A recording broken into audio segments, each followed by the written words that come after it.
வந்திருக்கிற அனைவருக்கும் மாலை வணக்கம். முக்கியமாக press, social media, television channels, என்னோட டார்லிங் குஷ்பு, என்னோட இன்னொரு டார்லிங் விஜய் ஆண்டனி, சுந்தர் சார், எல்லோருக்கும் வணக்கம்.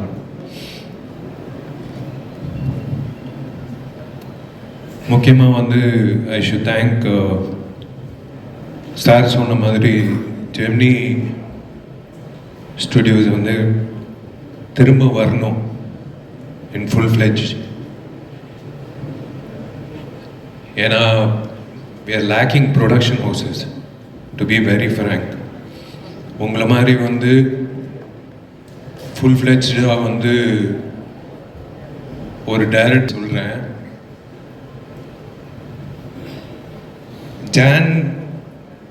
ஜான்வரியில் இந்த வருஷம் பெஸ்ட் ஆக்டர் அவார்டு கிடைக்குதோ இல்லையோ, எனக்கு பெஸ்ட்டு சிங்கர் அவார்டு கிடைக்கும்னு நினைக்கிறேன்.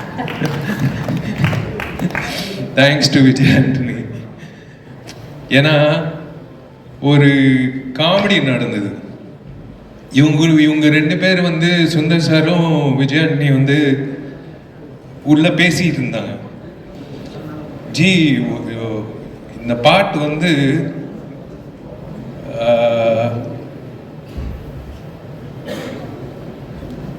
ஒரு சிங்கர் பாடணும், அந்த சிங்கர் வித்தியாசமா இருக்கணும், ஆனா இனிமே பாடவே கூடாது வாழ்க்கையில அப்படின்னு சொல்லும் போது நான் டோர் ஓபன் பண்ணி பாரு, இவரு தான் பாடுறாரு அப்படின்னு சொன்னாங்க. இனிமே அந்த சிங்கர் இனிமே பாடவே கூடாது அப்படின்னு சொல்லி கரெக்டா டோர் ஓபன் பண்றேன், இவர் தான் சிங்கர்.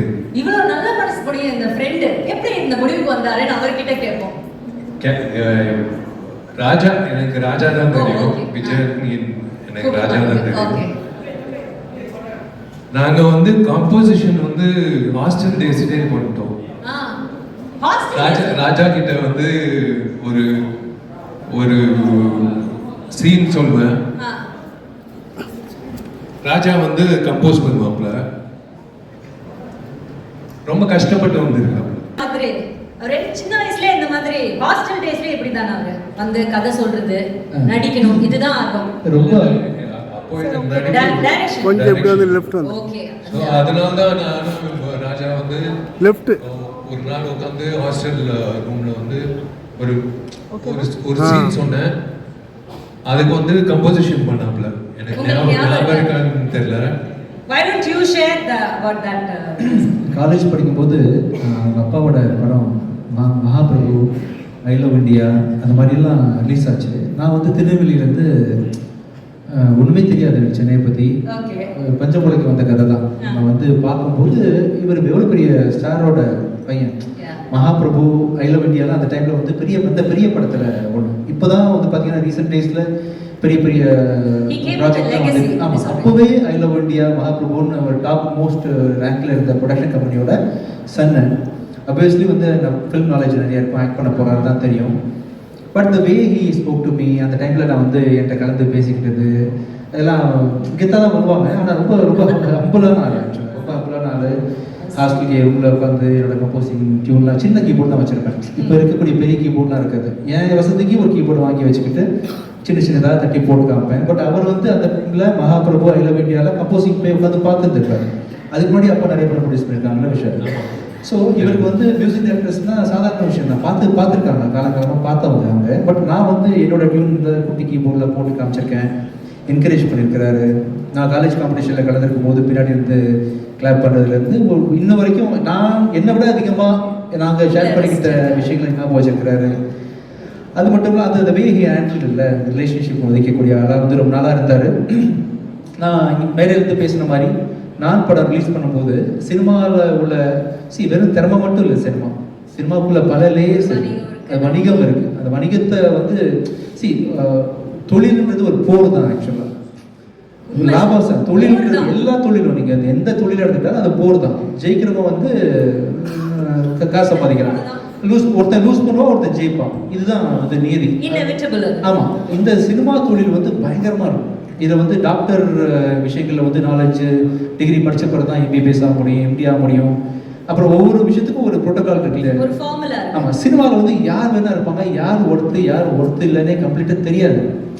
ஏதாவது ஒன்று பண்ணி ஆகணுமே, எல்லாரும் திரும்பி பார்க்குற மாதிரி அப்படின்னா, சார் எல்லாமே பாட்டுனா முடியாதானே சார் பாடுவாங்க. ரொம்ப இது அதாவது கர்நாடிக் சிங்கர்ஸு, கர்நாடிக் வித்வான்கள்லாம் இதை பார்த்து வந்து தலைவலியில் என்னடா ஆயிடுச்சுன்னு சொல்லி மண்டை வெடிச்சு சாகணும். அப்படி ஒரு நான் கம்போஸ் பண்ணுவேன் சார் அப்படின்னோடனே, சரி இசைக்கு இப்படி ஒரு சோதனை, இசைக்கு ஒரு சோதனை. மை டியர் லவ்வர் அப்படின்னு பாடும்போது இந்த பாட்டுக்கு நீங்க தான் சார் லிரிக் ரைட்டர் ஆக்சுவலா? இல்ல, பா விஜய். ஆனா இன்னொரு இதுல ஒரு விஷயம் சொல்ல ரகசியம்.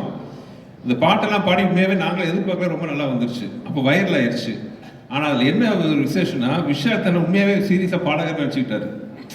இன்னும் அவர் நினைச்சுக்கிட்டு இப்ப நேத்து கூட சொன்னாரு, சார் கண்டிப்பா பாருங்க ரிலீஸ் ஆனா பாட்டுக்கு ஒரு அவார்டு கொடுப்பாங்க அப்படின்னு. இந்த படம் வந்து நான் என் குடும்பத்தோட பார்க்க ஆசைப்படக்கூடிய ஒரு படமா இருக்கும். அதான் நான் கேட்க வந்தது என்ன, உங்க படங்கள் எல்லாம் நீங்க ஆன் டைம் ரிலீஸ் பண்ணிடுவீங்க சார், இல்லைன்னா உங்களால முடியாது. எல்லாரும் சொல்லுவாங்க நீங்க ரொம்ப ஜாலியா இருப்பீங்க செட்ல. அது வந்து ஒரு 10 மினிட்ஸ் தான் நீங்க ஜாலியா. ஆனா அதுக்கப்புறம் சார் போய் ஓரமா உட்காந்து அவர் எப்பவுமே அவரோட சிந்தனை எல்லாம் எப்படி இந்த ஷூட்டிங் கரெக்ட் டைம் முடிக்கிறது, கரெக்ட் டைம் என்ன பண்றது, அந்த ஷாட்டுக்கு என்ன இன்னும் என்ன ஆட் பண்ணல, இதுலதான் அவர் இருப்பார். அப்படிப்பட்ட ஒரு மேக்கர், ஒரு ஃபிலிம் மேக்கருக்கு இந்த படம் டிலே ஆகும். Did you feel sad or like? அது என்னன்னா, comedy is a serious business, you know. When it comes to comedy, it's a never ending creative process. இது வந்து ஒவ்வொரு ஷாட்டுக்குள்ளேயும் நம்ம வந்து யோசிச்சுட்டே இருக்கணும், இதில் என்ன இம்ப்ரூவைஸ் பண்ணலாம், என்ன இம்ப்ரூவைஸ் பண்ணணும். கொஞ்சம் லேக் ஆனாலும் காமெடி ஒர்க் அவுட் ஆகாமல் போயிடும். அது மதகஜராஜா மாதிரி படத்தில் என்ன பெரிய சவால்னா, இது காமெடி சீரியஸான பொசிஷனில் வரும், ஆக்ஷனோட வரும். ஒரு இடத்துல உட்காந்து ஒரு டைலாக் மட்டும் இல்லாமல் அது ஒரு சீக்வன்ஸாக வரும்போது பார்த்தீங்கன்னா, நான் ரொம்ப ரொம்ப கஷ்டப்பட்டு பண்ண காமெடின்னு பார்த்தீங்கன்னா இந்த மதகஜராஜா.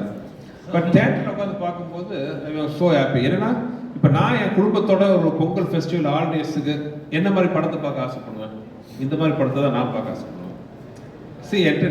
போனோமா சந்தோஷமா 2 மணி நேரம் உட்காந்து ரொம்ப என்ஜாய் பண்ணிட்டு, நல்ல சாங்ஸ், நல்ல visual, great actors, very good comedy, fantastic action, everything is இந்த நைஸ் கமர்ஷியல் பேக்கேஜில் வந்து வந்திருக்கு.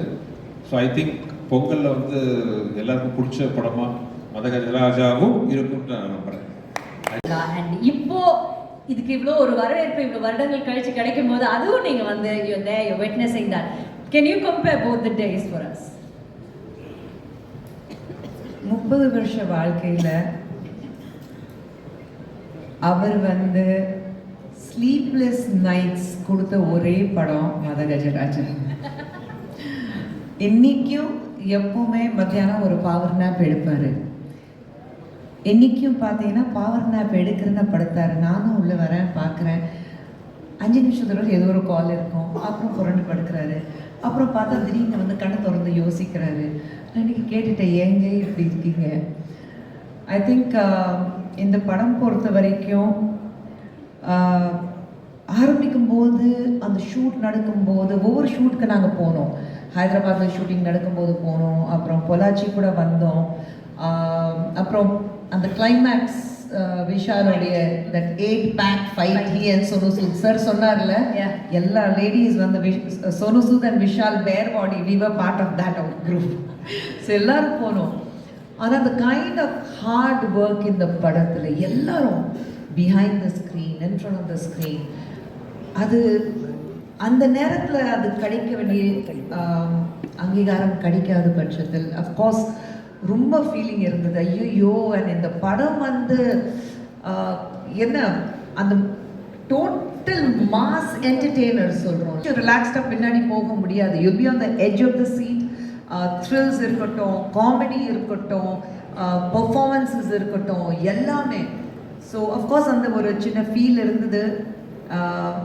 ரிலீஸ் ஆகும்போது சொன்னாங்க, அப்புறம் இல்லை, அந்த மாதிரி ஒரு. பட் ஐ திங்க் எது நடந்தாலும் நன்மைக்கு சொல்லுவாங்க. இந்த படம் இந்த சீசனில் மக்களுக்கு வந்து ஒரு பொங்கல் ஃபீஸ்டாக கொடுக்கறதுக்கு வந்திருக்கு. ஸோ அது வந்து ரொம்ப சந்தோஷமாக இருக்குது. That finally the film is coming to the theatre. Vichy first எனக்கு தான் ஃப்ரெண்டு. ஸோ சொன்னாரு அவருக்கு வந்து புரியவே இல்லை. நீயும் விஷயம் சேர்ந்து எந்த படமும் பண்ணதே கிடையாது, நீயும் விஷயம் ஒரு குரூப் ஆஃப் ஃப்ரெண்ட்ஸும் கிடையாது, அப்புறம் எப்படி என்ற நானும் விஷயம் எப்படி பண்ண என்னடா பண்ற எங்க இருக்க அப்படி தான் பேசுவோம். ஸோ இவருக்கு புரியல. நான் தான் சொன்னேன், நீங்கள் ஒரு படம் விஷயம் கூட பண்ணீங்கன்னா அப்புறம் லைஃப்ல உங்கள் ஃப்ரெண்ட் ஆயிடுவாரு, ஏன்னா அப்படிப்பட்ட கேரக்டர் விஷயம். ஸோ என்ன சொல்றது, அந்த பேசினாலும் மனசுலேருந்து வரும். ஒரு ஃப்ரெண்ட்ஷிப்க்கு ரொம்ப ரொம்ப ரொம்ப ரொம்ப ரொம்ப முக்கியத்துவம் கொடுக்கக்கூடிய ஒரு நபர் அப்படின்னா யாருன்னா விஷி சொல்வேன். நாளைக்கு யாராவது விஷி நீ எனக்காக இந்த மலையில இந்த குதி சொன்னாக்கா திரும்பி ஏன் கூட கேட்க மாட்டாரு. அவன் குதிக்க சொன்னா என் ஃப்ரெண்டு நான் குதிச்சிருந்தா குதிச்சிருவாரு. அந்த மாதிரி ஒரு ஆள் விஷி. ஸோ அதுதான். அண்ட் அதுக்கப்புறம் தலையில மாறிடுச்சு. இந்த படம் பண்ணாங்க, ஆம்பளை பண்ணாங்க, பார்த்தா நான் நடுவில் கட்டு. அந்த ட்ரையாங்கிள் லவ் ஸ்டோரி வந்து ஸ்ட்ரெயிட் லைன் லவ் ஸ்டோரி ஆயிடுச்சு. நடுவில் அந்த முக்கோணம் நான் காணோம். இவங்க 2 பேரும் தான் டெய்லி லவர்ஸ் மாதிரி பேசிட்டு இருப்பாங்க. நான் தான் கேட்டேன், ஏன்னா நான் தான் ஃப்ரெண்ட் தான் அவனுக்கு, ஏன்னா அப்புறம் அவர் தான் ஃப்ரெண்ட் இப்போ. ஸோ அப்படி ஃப்ரெண்ட்ஸ் ஆயிட்டாங்க. But I'm so glad that Sundar sir and Vichy good become friends. And இந்த படம் like I said, one of my favorite of Sundar Sir's films. நாங்க வந்து எந்தோ and விஷி பார்க்கும்போது எப்பவுமே சொல்லுவேன், அந்த எப்பவுமே எல்லா growing up girlsக்கு tall, dark and handsome hero அது Vichy. So I think and நீங்கள் உண்மையிலே படம் பார்த்ததுக்கு அப்புறம் உங்களுக்கு தெரியும், the way நீங்கள் பார்த்தீங்க, the way he danced, அவருடைய ஆக்ஷன் சீக்வன்ஸ், அவருடைய comedy timing. And Santhanam is out of the world இந்த படத்தில். அவருடைய ஒன் லைனர்ஸ் இருக்கு அவுட் ஆஃப் த வேர்ல்டு. அதே மாதிரி of course both the glam girls and Manobala sir, Manivannan sir, அவங்க 2 பேரும் எவ்வளோ மிஸ் பண்ணுவோம் இந்த நேரத்தில். படம் பார்த்ததுக்கப்புறம் எல்லாரும் ஃபீல் பண்ணுவாங்க, ஐயோ மணிவண்ணன் சார் இல்லை, மனோபாலா சார் இல்லை. But I am sure that இந்த படம் வந்து எல்லாருக்கும் பிடிக்கும். And though I'm not part of the film, நான் வந்து இந்த படம் பொறுத்த வரைக்கும் I feel that I am so strongly connected with this movie. And thank you to Kiran and Anand sir for finally bringing the film to the limelight. அண்ட் எல்லாரும் சொன்ன மாதிரி தமிழ் சினிமாவுக்கு உங்களை மாதிரி ஒரு தயாரிப்பாளர்கள் தேவை. We need you. Please come back with giving many more rocking films. Definitely. எல்லாருக்கும் வணக்கம், நான் தான் மனஸ்வி. ஃப்ளாஷ் சித்திரை டிவிக்கு லைக் பண்ணுங்கள், ஷேர் பண்ணுங்கள், சப்ஸ்கிரைப் பண்ணுங்கள், கமெண்ட் பண்ணுங்கள், மறக்காமல் அந்த பெல் ஐக்கானையும் கிளிக் பண்ணிடுங்க. அப்போ தான் உங்களுக்கு நோட்டிஃபிகேஷன்ஸ்லாம் வரும். Thank you all, bye bye.